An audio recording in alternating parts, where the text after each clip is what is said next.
FOMC is almost concluded.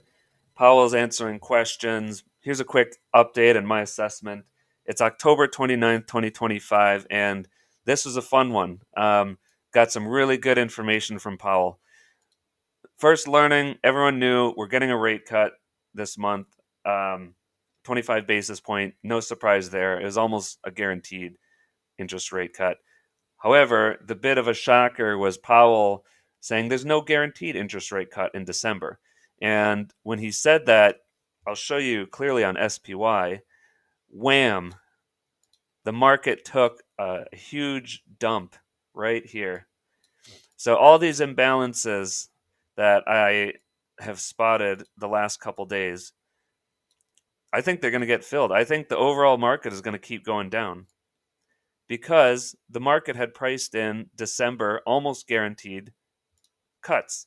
But Powell's over here saying, you know what? Maybe not.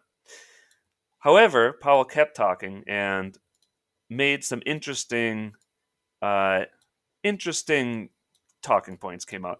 So he said no interest rate cut guarantee in December because we have lack of data. The government shutdown obviously is the reason for that. However, he said there are some stocks and some sectors that are independent of rate cuts, such as AI.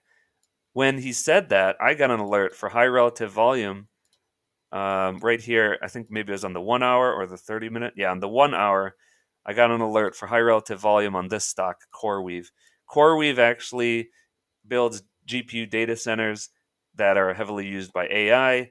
There's a lot of news that they've been in, and the chance of them going up now, the probability of them going up has increased, I think, because of what Powell has said. So what I'm looking for, I'll take a look at Chipotle in a second. So what I'm looking for is continued relative strength. So down here, I want to see green on this indicator. This is showing where the stock is strong compared to SPY and IWM. And then I also want to see it go up, obviously, but I also want to see continued elevated relative volume to show that it's rebounding. And I would bet any AI stock is showing relative strength right now. Yeah, you got Google. Who else is big into AI?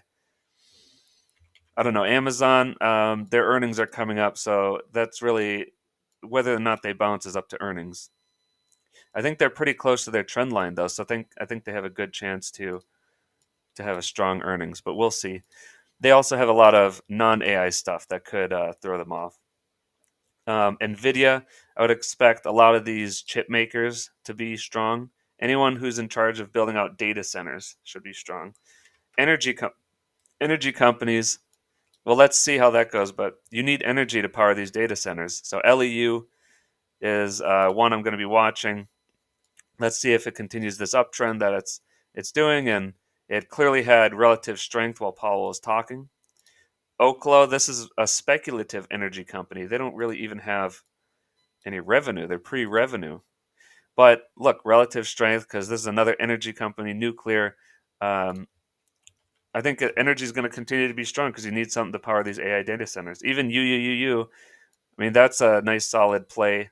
I was in and got out relatively quickly when it popped, but had relative strength during FOMC.